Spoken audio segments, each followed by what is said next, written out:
Dobrý večer, volám sa Jozef Marko a pre tých, čo ma nepoznajú, som emeritný starosta obce Dubovany. Ja sa na túto celú záležitosť pozriem trochu inak, pretože už 15 rokov vykonávam inžinierskú činnosť a poviem vám pravdu, že celú tú štúdiu, o ktorej sa tu už hovorí 4,5 hodiny, že ja som ju neštudoval. Stačilo mi pozrieť na tie fotografie, ktoré sú tam, a je vidieť, že sú spracované tendenčne a účelo. Keď už pozrieme len na ten obrázok tam, na tú hlukovú štúdiu, prečo nie je rovnako široké, tie pásy sú všade. Lež tam, kde je zastávané územie obce Dubovany, je to ako si tak trochu upravené. Ale ja by som chcel povedať iné, že proste jednoducho ja mám taký dojem, že tu ide o jeden veľký obchod. Škoda, že odišiel pán starosta z Drahoviec. Tu starostovia obci bojovali 25 rokov za to, aby tu bola kanalizácia. A čuduj sa svete, Drahovce dostali kanalizáciu aj vodovod za prvé volebné obdobie pána starostu. Nejde tu o nejaký obchod? Takže, a potom už keď už Drahovce ponúkli vodu, tak potom prečo? Vysťahovali. Je tu? Pozdravujem ťa, pán starosta. No. Prečo potom tie veže, respektíve turbíny, prečo sú vysťahované k hranici úplne na kraj katastra Dubovany? A prečo sú neni postavené 730 metrov od posledného domu v Drahovciach?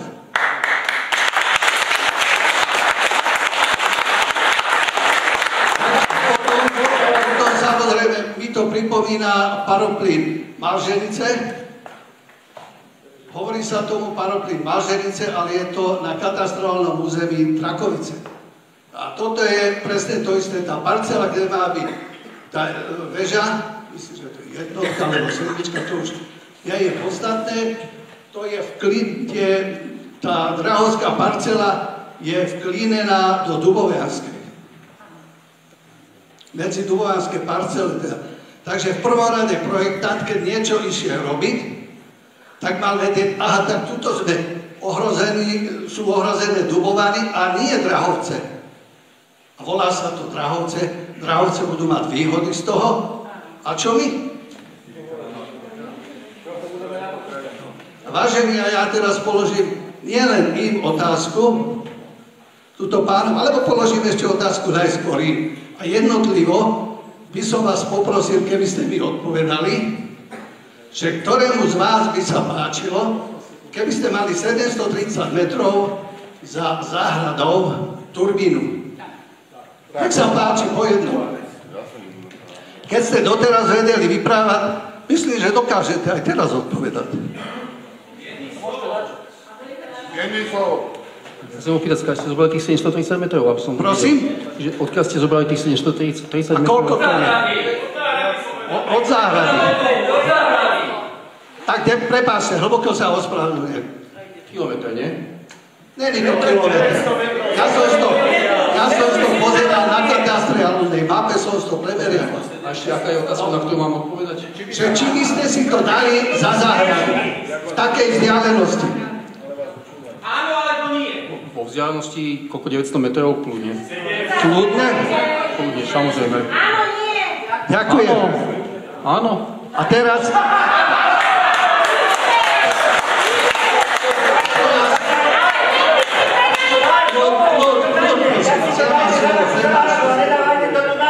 Dušan, kľud. Teraz dám otázku, Dušan, prepáč. Teraz dám otázku do pléna, aj keď už je tu možná len 1/3 ľudí z toho, čo tu bola. Kto je za to, aby sa tu vybudoval veterný park? Nech sa páči, tu máte odpoveď a zbytočne sme tu strávili 4,5 hodiny. Ďakujem.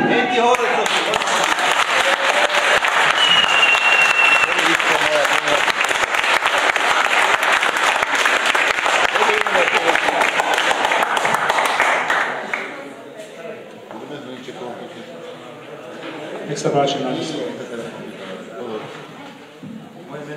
Moje meno je Noro Plestinec, som z Drahoviec a skúsim byť rýchly, lebo už je to asi celkom dosť. Ale začnem prvou otázkou. Pani Holíková, môžete mi prosím vás ešte raz povedať, čo ste dneska povedali, že pracuje na úrade kde? Bratislava. Ešte raz. Bratislava. Kde? Úrad verejného zdravia. Naozaj? Pracovala tam, neviem, či ma pomýlim. Pracovala. Ale na odbornú spôsobilosť. Dobre, viete, koľko rokov tam nepracuje? Ja, čo viem, tak pracovala na čiastku. Fajn. Viete, koľko rokov tam nepracuje, to váš odborník a zdravie je tá najdôležitejšia téma, takto tu bolo povedané. Všetkým tu záleží na zdraví ľudí. Ale ide o to, že má normálnu odbornú spôsobilosť na To ja posudzovanie nerozporujem. vplyvov. Ja rozporujem vašu informáciu, kedy ste tu všetkým povedali, že pracuje na úrade verejného, tak malo to byť zdravotníctva. Možno už nepracuje tam na plný Dobre, úvezok, ale viem, že... je to váš odborník, mali by ste ju veľmi dobre poznať. Že... Dobre, prosím vás, táto pani má veľmi dôležitú úlohu. Viete, akú literatúru použila k svojej správe? Neviete. Mali by ste vedieť, lebo vašu správu by ste mali vy poznať o mnoho lepšie ako ja. Ja som mal na to 3 týždne, nikdy som to nechcel študovať, ale prinútilo ma to, tá situácia v Drahovciach, kde bohužiaľ je to tak, ako to je a vyzeralo to, že sa nikto nechce, aby sme sa to vôbec dozvedeli, že sa tu niečo ide konať. Takže bohužiaľ som to musel naštudovať. Tak len pre vašu informáciu, je to samozrejme z vašej hodnotiacej správy. Žiadna použitá literatúra nie je novšia ako 15 rokov. Literatúra použitá k vplyvu na zdravie je z roku 1990.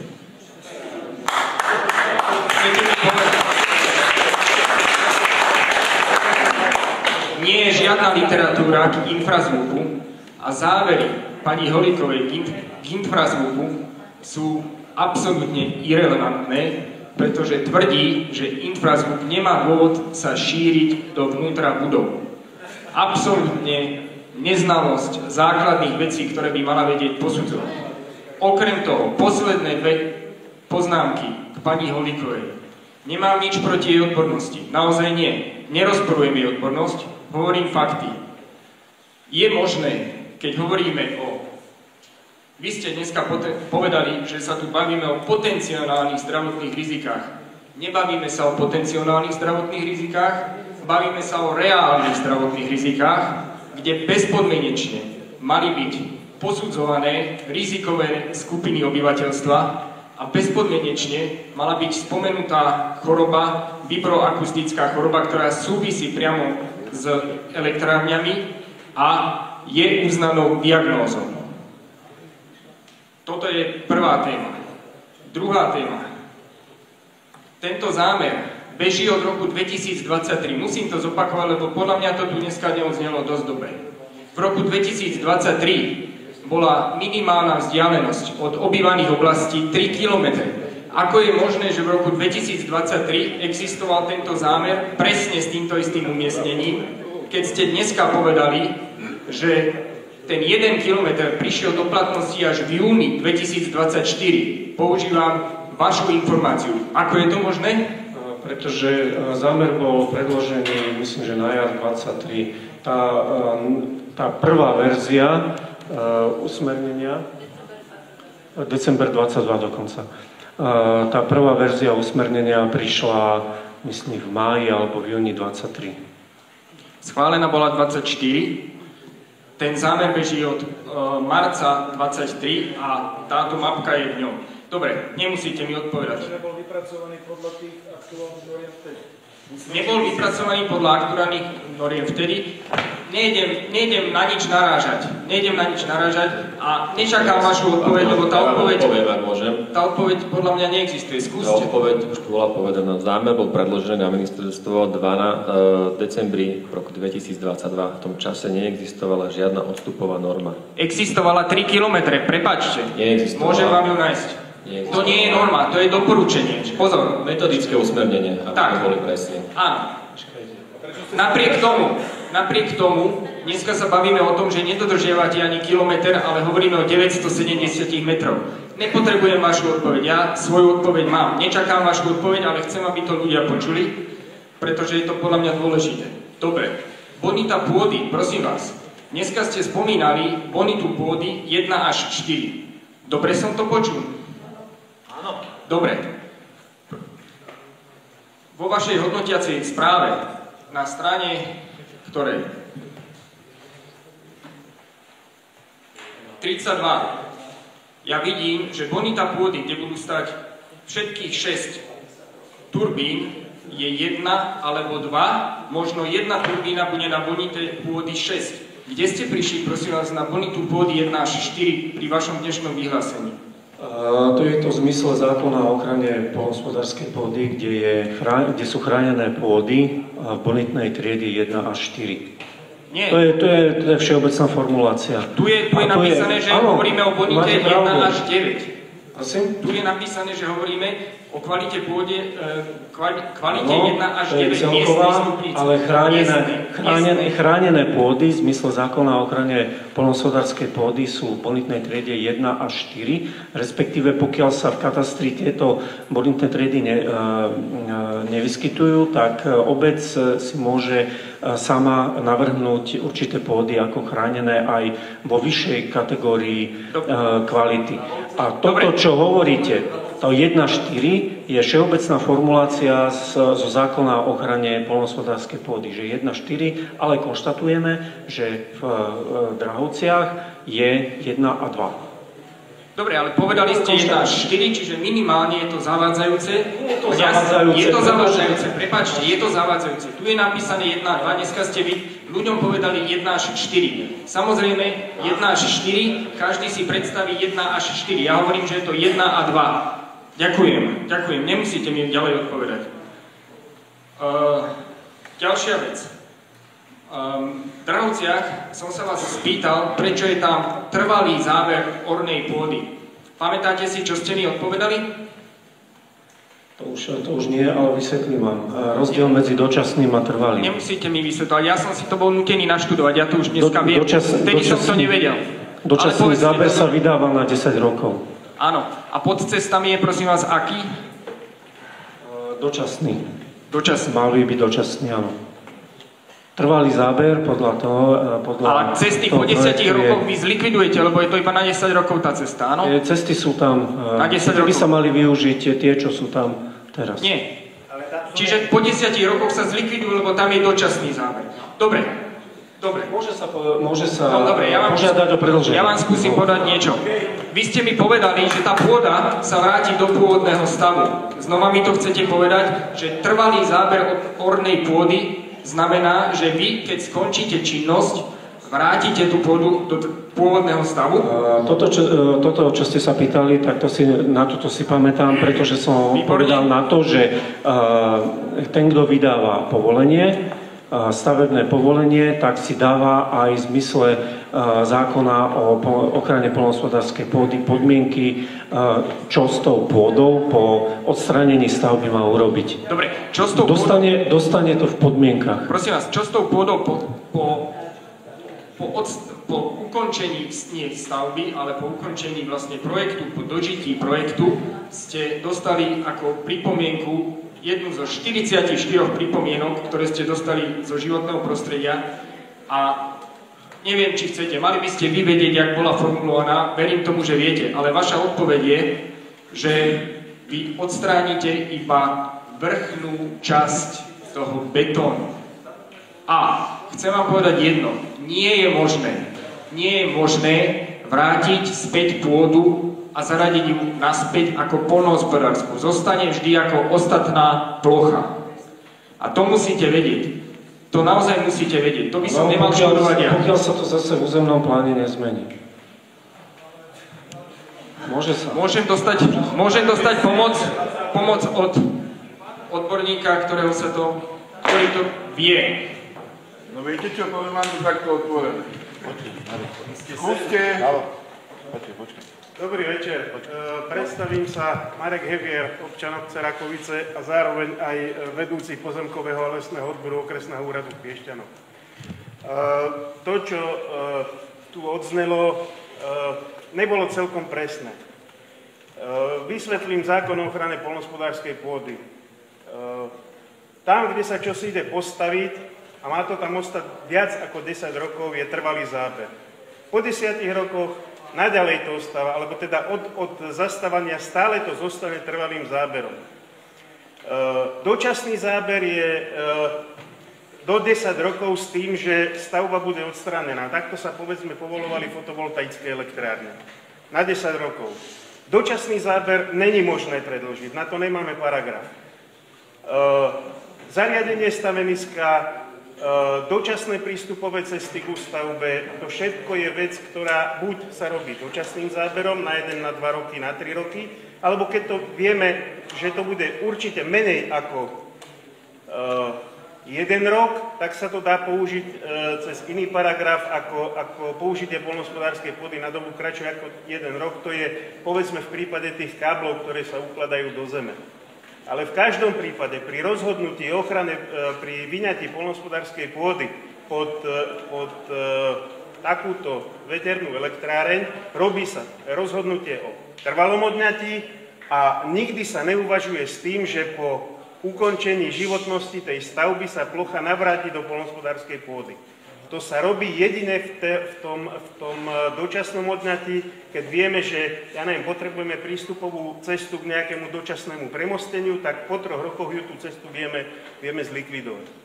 Alebo počas výstavby budeme potrebovať nejakú komunikáciu na skrátenie nejakej dopravnej vzdialenosti alebo prekonanie nejakej prekážky, vtedy robíme dočasné odňatie. Ďakujem.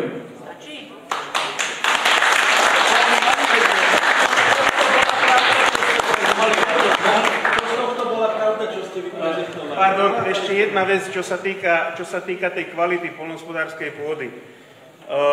Chránená je všetká poľnohospodárska pôda, aj tá, ktorá je zaradená v 9. skupine sadzobníka odvodov za odňatie poľnohospodárskej pôdy. Možno neviete, ale od 1.6. sa zmenil zákon o ochrane poľnohospodárskej pôdy. Už neexistujú 4 osobitné chránené skupiny poľnohospodárskej pôdy, ale už sú všetky rovnako chránené. Za všetky, aj za tú 9. sa v každej obci platia odvody za odňatie. Kedysi sa platili odvody za povedzme 10% najkvalitnejšej poľnohospodárskej pôdy. To, čo ste hovorili o tom, že obec si môže čosi vybrať, tak to není celkom v poriadku. To vždy určil štát alebo štátna organizácia, ktorá má v správe tú ochranu poľnohospodárskej pôdy, pôdna služba, výskumný ústav pôdoznalectva ochrany pôdy, ktorý na základe nejakého pedologického prieskumu a následne teda do nariadenia vlády o odvodoch za záber poľnohospodárskej pôdy sa dostali konkrétne plochy, ktoré boli poplatnené. Ale hovorím, to už neplatí. Aktuálny stav je taký, že sa platia odvody za všetko. Dobre, úplne posledná poznámka.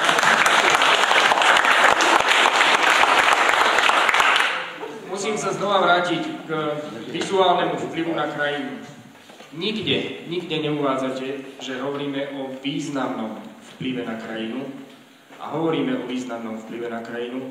Sami hovoríte, že to je veľmi subjektívne, ale takto významný vplyv sa nedá a nesmie posudzovať subjektívne, ale musí byť k tomu vypracovaná relevantná štúdia od odborníka, čo je nepochopiteľné, že nemáte 3D vizualizáciu v dnešnom svete, ktorá by to ľuďom ukázala naozaj tak, ako to je, ale používa sa nejaký objektív 24 mm, ktorý je úplne skresľujúci a nezobrazuje realitu. Samozrejme, posudzuje to každý subjektívne, ale nemôžete tvrdiť, že sa to nedá spraviť objektívne. Ďakujem. Dobrý večer. Volám sa Inka Plestincová, som Norová sestra a pre tých, ktorí nikdy túto EÚ nevideli naživo, to, čo museli si časť Drahovčanov naštudovať na to, aby mohli argumentovať a aby mohli sa vlastne zapojiť do celého toho procesu, iba pre vás, pre ukážku. Je to takýchto 181 strán, záverečná správa, pred ňou je asi 15 príloh, niektorá príloha má 130 strán, niektorá má 120 strán. A teraz, keď sme boli, budem to hovoriť postupne a v bodoch, ja som bola len pomocná pracovná sila a začala som sa do toho už zapracovávať. Nie som zvyknutá hovoriť na verejnosti, tak dúfam vo vašu podporu. V tých všetkých podkladoch, ktoré som mala pozrieť, keď môj brat spomínal o tom, že aké štúdie a koľko podkladov k tej štúdii o zdraviu priložila pani doktorka, tak on to možno bude vedieť, či tam bolo 4 alebo 5 alebo 6 tých podkladov vypracovaných pred rokom 2018, si hovoril. A keď pozriete štúdiu o vtákoch, ktorú dôkladne vypracoval pán Hloška, ten tam má uvedených 44 citácií podkladov. My hovoríme, samozrejme, chceme chrániť prírodu, chceme chrániť vtákov, všetkých živočíchov, ale chceme chrániť zdravie ľudí. Takže to je jedna moja vážna pripomienka po tomto naštudovaní všetkého. Druhá, ak chceme hovoriť o vplyve na životné prostredie, tak predsa musíme kvantifikovať množstvo odpadov. Ja som nikde v tejto správe nenašla kvantifikáciu, o akom množstve odpadov hovoríme. To, čo ste nám dneska tie čísla hovorili, ja som ich v tej správe nenašla. Keď mi ich teraz viete otvoriť, ukázať ľuďom, že toto si Inka prehliadla, ja budem len rada. Môžete... No ja som... A je tam, že množstva odpadov sa nedajú kvantifikovať. A teraz poďme k téma odpady a aby ste mali fakt presnú predstavu, ako si ministerstvo alebo náš štát predstavuje, ako máme správne pripomienkovať tento dokument, čo vám hovorím, 181 strán plus 15 príloh. Na chvíľočku položím. Nebudem sa venovať, takto sú vymenované 44 pripomienok, ktoré bol spracovateľ projektu povinný zapracovať do svojho projektu. Ja sa budem venovať bodu 224 a ja vám prečítam celý jeho názov. Bod 224 hovorí: popísať spôsob dekonštrukcie navrhovanej činnosti po jej dožití, vrátane možnosti zhodnotenia a recyklácie jednotlivých súčastí, uviesť pritom viacero deklarovaných postupov nakladania z už vyradených elektrární v zahraničí, uviesť odhady množstva jednotlivých druhov odpadov, ktorých vznik sa predpokladá počas odstránenia navrhovanej činnosti.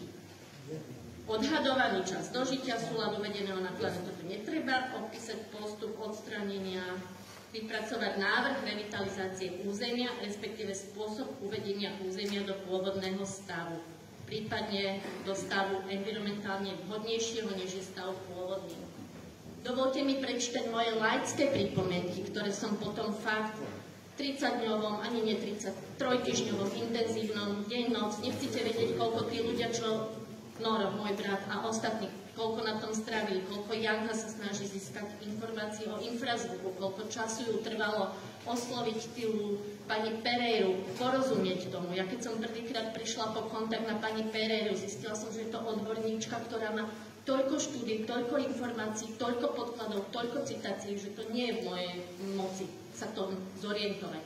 Som vďačná za každého z vás a z nás, ktorý sa tomuto vo svojom voľnom čase venoval. A teraz idem k tým konkrétnym pripomienkam. A keďže to bude na zázname, tak takisto nežiadam žiadnu odpoveď. Nemám otázky, mám pripomienky k rozsahu a ideme na to. Zistené nedostatky moje. Bod 1. Popis dekonštrukcie je neúplný a nekonkrétny, pretože podľa môjho názoru správa obsahuje len všeobecné tvrdenia o demontáži bez popisu konkrétnych technických a logistických krokov. Vôbec tam nie je uvedené, ako bude prebiehať rozoberanie stožiarov, turbín, elektrických prípojok ani základov. Potom tam bolo, že treba uviesť nejaké príklady zo zahraničia. Nie sú tam uvedené príklady zo zahraničia. Je tam, že spomenuté, tuším, Kanada a Nemecko, hej. Chýba kvantifikácia odpadov podľa jednotlivých druhov. A takto by som mohla pokračovať, nechcem vás zdržovať. A keby som otvorila ďalšiu pripomienku, tak vám viem povedať, že toto a toto tam chýba, toto nebolo vypracované. Som laik, ale viem čítať a našla som si čas na to čítanie. Urobila som nejakých 30-stranové pripomienky, netvrdím, že budú všetky správne. Môžem tam mať chyby, ale neexistuje, aby takýto dokument, ktorý laik dokáže prečítať, aby takýto dokument nám tu niekto predkladal, no áno, predložil. Dobre, ja k tým ostatným sa nebudem vyjadrovať, proste je to tak, ako to je. Ďakujem vám za pozornosť. Prepáčte, ja som vás vtedy prerušila pri veľmi dôležitej časti vašho rozhovoru a vašich otázok, ten rozdiel medzi EIA, alebo teda to, čo hovoril na spracovateľ, že oni robia ďalej, pokračujú, ale ja si nemyslím, že to pokračovanie vylučuje to, že obec Drahovce má zajtra možnosť volať obecné zastupiteľstvo a väčšinovým počtom hlasov sa rozhodnúť o tom, že túto stavbu v svojom katastri nechce. Toto nevylučujete. Však je táto možnosť.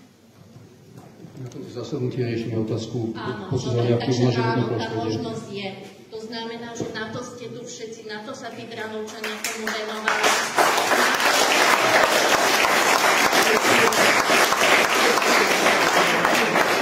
Áno, o to nám ide. A o to ide aj Drahovčanom. Naozaj nebola tu dnes spomenutá podpisová akcia, ktorú sme zrealizovali. Hovorím, som pomocná pracovná sila v tomto týme. Takže získali veľkú, nepoviem veľkú, poviem nadpolovičnú väčšinu hlasov a naozaj veľmi veľkú podporu Drahovčanov, ktorí tieto turbíny nechcú. Aby ste si vy nemysleli, že teraz všetci Drahovčania, nechcem nadávať, všetci Drahovčania sú za turbíny. Nie, jednoznačne to tak nie je. A preto môj brat vie, že má ten mandát a že je za ním sila Drahovčanov a preto sa takto snaží.